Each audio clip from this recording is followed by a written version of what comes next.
So Urza has now made the Weatherlight his ultimate weapon against the Phyrexians in some unspecified way that he hasn't quite figured out yet, but definitely it's gonna be sweet.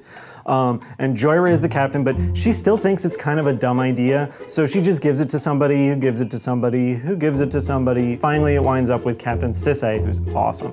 And she recruits Tongarth, who's this awesome, like, Minotaur person. So then Sisay gets kidnapped. And Tongarth goes, what are we going to do? Okay, we need to go get Gerard. Gerard is this sort of very archetypal, reluctant hero. He's a man who understands that he has a destiny. And Gerard is like, oh, Sisay's taken, okay, I'll join up. We need a crew, so we gotta make a few stops.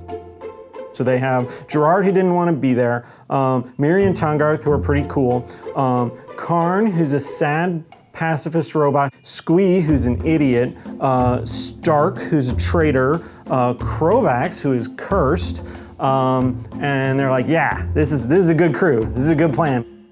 But anyway, there's a whole crew that has to get together and go rescue Sisay from the clutches of, dun dun dun, Volrath. Who is Volrath? Why, it's Vul, Gerard's half-brother, that somehow became a shapeshifter and then turned into the evil Volrath. Vul or Wrath, that's where Volrath comes from.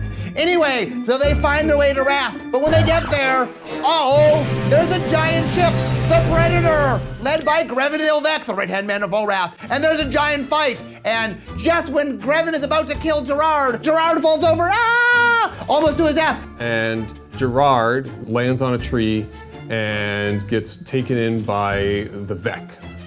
The Weatherlight crew refuses to give up on Gerard, and they find him in the forest. He's there with the Skyshroud elves. Eventually they manage to gather up Gerard and head out for Volrath's stronghold. The ship is a dangerous path to make it. They have to go through the death pits of Wrath. They have to go through the furnace of Wrath. They have to go through a lot of dangers of Wrath stuff. So they busted in there and found all of the captives, but then something went wrong. Krovax went nuts, said, I hate cat people, and killed Miri, the cat person.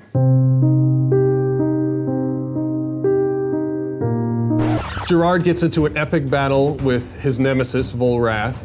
Volrath said, why did you interrupt my rite of passage ceremony? You ruined my life. I was gonna be king of Jamura, and now I have to be king of Wrath instead. I hate you. Gerard finally kills Volrath, and then it turns out it was just a shapeshifter disguised as Volrath, so he'll have to kill him again later. So they jump in the ship at the last minute, and then they crash to the other side in Mercadia. So Mercadia is this place where like everything's topsy-turvy, like the mountain's upside down and the goblins are smart and in charge. Whoa, this place is weird. So they crash and then they all just leave. They all just fan out. They're like, everybody remember where we parked, I guess, I don't know. And so then Gerard is in the big upside down mountain where it's definitely evil people. Only evil people live on upside down mountains. So he makes this deal with them and they're like, we will crush the rebellion. Gerard's like, you seem trustworthy. And so he like makes a deal. Yeah, we'll crush the rebellion, and then while we're crushing the rebellion, I'll get my people back because they've been kidnapped by the rebellion, and so, it's like win-win, except for the rebels who will be dead. And so they're fighting for the magistrate, and they're fighting the rebels. And while they're fighting the rebels, Gerard's like, hold on. I think these might be the good guys. Whoa, hold up, everybody. I think we're like on the bad guy side. Whoa! And so they're like, hey, rebels, we're gonna like turn around and help you.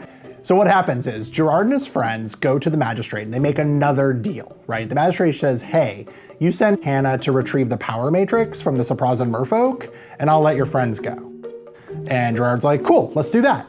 But now when Hannah gets to the Saprazan merfolk, whoop, surprise, there's a little twist there. And instead they make a pact with the merfolk, betray the Mercadians. So they go back and rescue everybody. Then they take the power matrix to actually upgrade the Weatherlight's engines and GTFO. Let's get the flying ship out. Part of Urza's plan is he creates the Legacy, which is really, it's a weapon, but broken apart into pieces, and each piece looks like its own separate thing, so people would know that you could piece it all together and make a giant weapon. And they got scattered to the 5 winds, and so part of the Weatherlight is picking up all the pieces of Legacy, so they one day could make the Legacy weapon.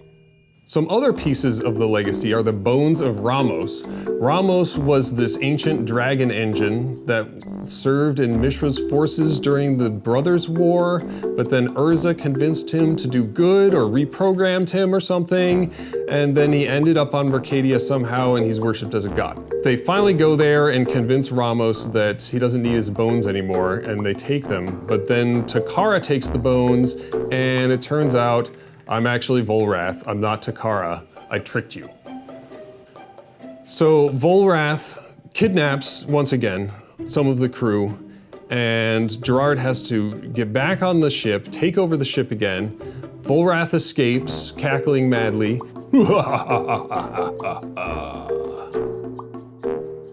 And the crew decides, okay, it's enough Mercadia, let's go back to Dominaria.